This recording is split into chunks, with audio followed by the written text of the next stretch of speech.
Bonjour à tous, c'est Loser Killer qui vous parle pour une nouvelle review vidéo, aujourd'hui consacrée à un ensemble de jeux tiré du film Lego Ninjago sorti en 2017. Il s'agira de la référence 10629, le Piranha Attack ou en français l'attaque des piranhas, un modèle contenant 217 pièces et coûtant la somme de 19,99 €.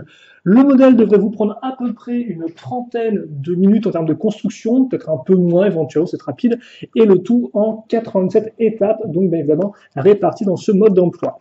À la fin, en guise de pub, eh bien, une pub pour l'application Lego Life, voilà, ainsi que pour les modèles de la seconde vague du film dont fait partie le Piranha Attack, ainsi que pour les nouvelles toupies, les Spinjitzu Masters, comme c'est marqué ici, la liste des pièces, bien évidemment, et enfin la gagne à ce niveau-là.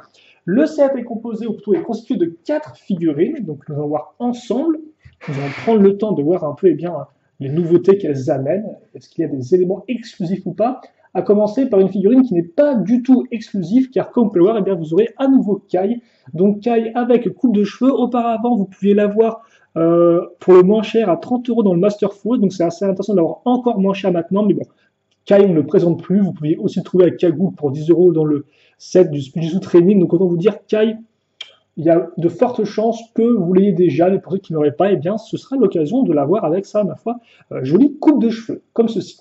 On passe ensuite à Misako, beaucoup plus intéressante, donc la fameuse Dame Dragon de Fer, alors qui n'est pas exclusive à ce set-là, car en effet vous pouvez aussi la retrouver dans le Quake Mech de Cole. Toutefois, le Quake Mech coûtant beaucoup plus cher, eh bien c'est une proposition intéressante d'avoir Misako pour une vingtaine d'euros. Et comme on peut voir, elle rend vraiment bien, avec aussi bien son imprimé à l'avant que ses nouvelles pièces, avec le casque plus coupe de cheveux, ou encore le carquois avec la petite épaulette inclus. Donc vraiment un très joli travail en termes de pièces. Toutefois, deux petits soucis, je trouve. L'imprimé de la tête qui est un peu fade. Alors effectivement, on pourrait me dire que oui, c'est parce que c'est un peu plus sombre sous le casque, donc la couleur n'est pas aussi jaune que la couleur des mains. Certes, mais toutefois, je trouve que l'effet n'est pas trop réussi. Mais bon, voilà.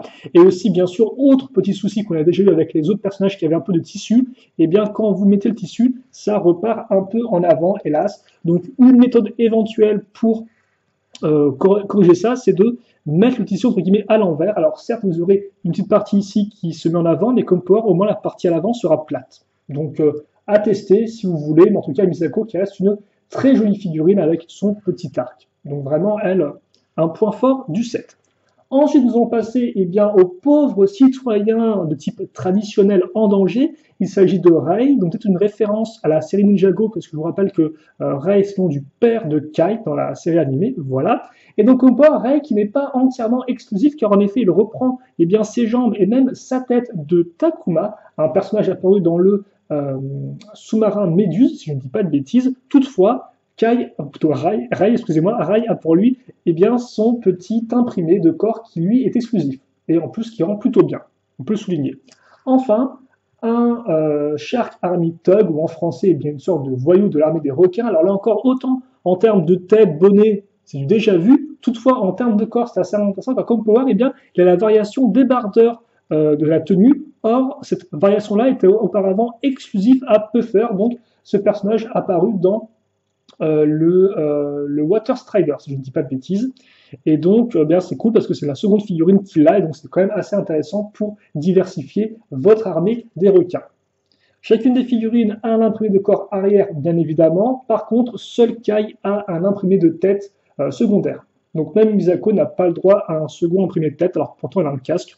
Un peu dommage, mais bon, on fera avec. Voilà donc pour nos 4 figurines. Passons maintenant aux deux petits véhicules qui composent en plus ce set. À commencer justement par le petit pouce-pouce. Poussé par qui? Poussé par l'ami Rei. Voilà. Et donc justement, un pouce-pouce en 3 parties, on peut faire ça comme ça, avec la base à ce niveau, donc avec la petite échelle pour grimper dans le siège, un siège, excusez-moi, assez carré du fait de la vieille pièce Lego utilisée, donc pourquoi pas, ça peut être assez étrange.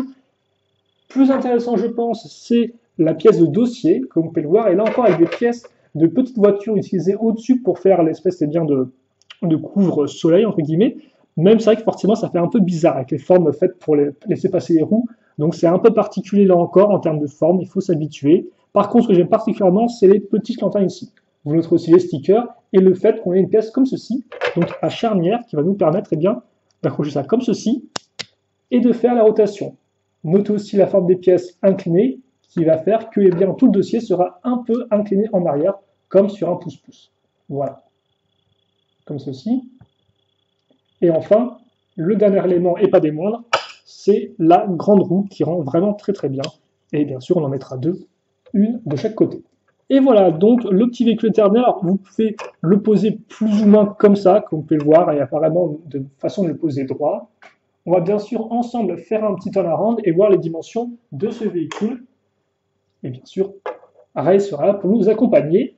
Donc en termes de dimensions, nous sommes dans du 6 de large, du 9 de long et du 10 de hauteur. Comme ceci. Et donc, comme vous pouvez remarquer, c'est un véhicule assez grand. On peut facilement accrocher Ray comme ceci. Bon, à part sa casquette qui part un peu en vrille, ça c'est pas grave, sa casquette. Son petit chapeau. Et vous pouvez aussi bien sûr relever la petite échelle comme sur un vrai pouce-pouce. Même si forcément les jambes de figurines ne sont pas aussi grandes pour s'étendre sur toute la longueur.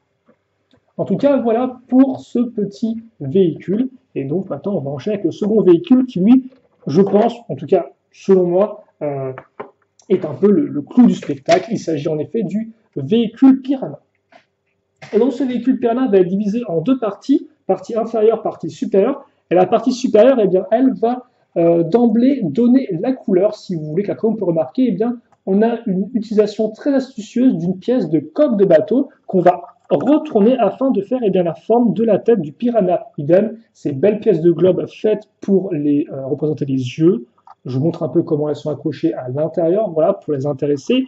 Vous montrez les petites dents, les sortes de petites caméras ici et là. Aussi, eh bien, vous avez le périscope qui est un chouette détail et l'aileron à l'arrière avec bien sûr des stickers. Le tout compost est quand même très très lisse, donc très très propre. Et aussi petite pièce d'accroche à ce niveau-là. Pièce d'accroche pourquoi? Eh bien forcément pour accrocher la partie inférieure, qui elle ressemble à ceci avec à nouveau une pièce de coque utilisée en bas mais un peu plus petite. Vous notez la pièce imprimée pour le panneau de bord, le panneau de contrôle, ainsi que les petits réacteurs, ailerons, missiles, donc certains sont factices, d'autres peuvent être vraiment lancés avec une petite pichenette du doigt, et encore je le fais très mal, mais avec un peu plus de force, ça marche très bien. Et enfin, vous avez les pattes, qui là aussi assez intéressantes, sont construites à l'envers, comme vous pouvez le voir. Alors certes, elles peuvent sembler un peu carrées, mais au moins, elles vont permettre au véhicule d'être vraiment stable, comme je vous le montrerai après. Et d'ailleurs, vous pouvez aussi les pivoter sur les côtés, et un peu comme ceci. Voilà. Une fois que ça c'est fait, eh bien, il ne reste plus qu'à assembler les deux parties à ce niveau-là. Et comme vous pouvez voir, c'est ce que je vous disais, vous pouvez avoir la bouche ouverte en très grand, et bien le véhicule reste stable. Et ça quand même c'est plutôt cool je trouve, afin de faire, eh bien, de positionner le véhicule comme vous le souhaitez, de faire différentes scènes de jeu. Et bien évidemment, le concept ne va pas être de laisser cette bouche grande ouverte, donc voilà, par rapport à une figurine, mais de mettre le personnage dedans et de tout refermer. Comme ceci, et donc comme ça. Et là, vous avez eh bien, votre robot Piranha qui est complété. Et on va faire eh bien, un petit tour pour que vous puissiez voir comment il rend sous différents angles. En termes de dimension, eh bien, nous sommes dans du 9 de large, du 11 de profondeur et du 17,5 de hauteur. Et honnêtement, je le trouve très très cool. Et donc voilà pour ce petit modèle. Alors bien sûr, vous pouvez ouvrir à différents crans. Hein. Si vous voulez faire comme si vous ouvrez la bouche, vous pouvez le faire. Voilà. Et ça marche sans aucun problème. Et donc voici pour ce petit modèle. Et donc en définitive, eh bien, est-ce que moi je vous recommande ou pas ce modèle? Eh bien oui, je peux honnêtement vous le recommander parce que c'est vraiment un très chouette modèle sur plusieurs aspects. Déjà, je trouve que la sélection de figurines est vraiment sympathique. Mon seul petit bémol, c'est le fait qu'on ait à nouveau Kai, alors que Kai est une figurine quand même qui est assez commune. J'aurais bien aimé qu'on ait peut-être un ninja qu'on voit un peu moins, éventuellement un Jay par exemple, ou encore peut-être Nia pour un peu moins cher.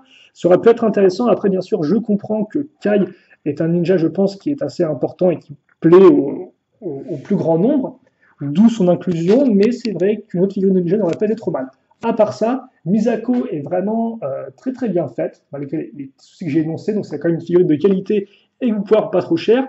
Et comme vous avez pu le voir, eh bien, aussi bien le membre de l'armée des requins que notre ami Ray ont tous deux des éléments assez rares ou assez exclusifs qui font qu'ils se différencient un peu de leurs congénères. Et c'est toujours un plus pour moi à prendre. Voilà. Après, vous avez les deux petits véhicules, donc qui permettront de course-poursuite, mais aussi une diversité en termes de construction et en termes de design. D'un côté, un véhicule qui au final se conduit à force humaine, qui se conduit à force humaine et qui a un style un peu plus traditionnel, voilà. Et donc là encore, ça permettra de compléter un peu tout ce qui est véhicule traditionnel dans Ninjago City, parce que là encore, jusqu'à présent, nous avions surtout des petits bateaux en bois. Là, vous avez vraiment un autre type de véhicule assez intéressant. Et forcément, il est en contraste total avec le véhicule Piranha, qui a une très bonne construction, je trouve, avec une saison des pièces ingénieuses et qui rend vraiment bien en termes de taille, en termes de forme aussi. Et aussi, on peut le noter, eh bien, c'est le modèle de l'armée des requins le moins cher, car en effet, sinon, il fallait débourser 30 euros auparavant. Et donc là, pour 20 euros, eh bien, vous avez à la fois un modèle plus petit, mais tout aussi cool, honnêtement. Pour moi, c'est un de mes préférés en termes de véhicule de l'armée des requins. Et pourtant, il est très cool, mais lui, je trouve qu'il fonctionne juste bien. Design, couleur, utilisation des pièces, bref, il a tout pour plaire. Et donc, en conclusion, eh bien, c'est un modèle à 20 euros qui est très compétent, voilà, et que je peux vous recommander, aussi bien si vous voulez Misako qu'un véhicule requin pour compléter votre armée, ou même juste pour essayer, même je pense en tant que premier modèle de la gamme Ninjago, si vous n'avez aucun modèle auparavant, ça peut être une bonne chose, voilà. Donc, moi, j'ai dit tout ce que j'avais à dire sur ce modèle-là. J'espère que vous avez apprécié la vidéo. Si toutefois il y a des questions, des commentaires auxquels je n'aurais pas répondu, eh bien, n'hésitez pas à les poster. J'y répondrai avec grand plaisir. Et puis, nous, on se retrouve bien très prochainement pour de nouvelles vidéos. En attendant, portez-vous bien, passez une bonne journée, une bonne soirée, une bonne ce que vous voulez. Et à la prochaine. Allez, salut à tous et à toutes.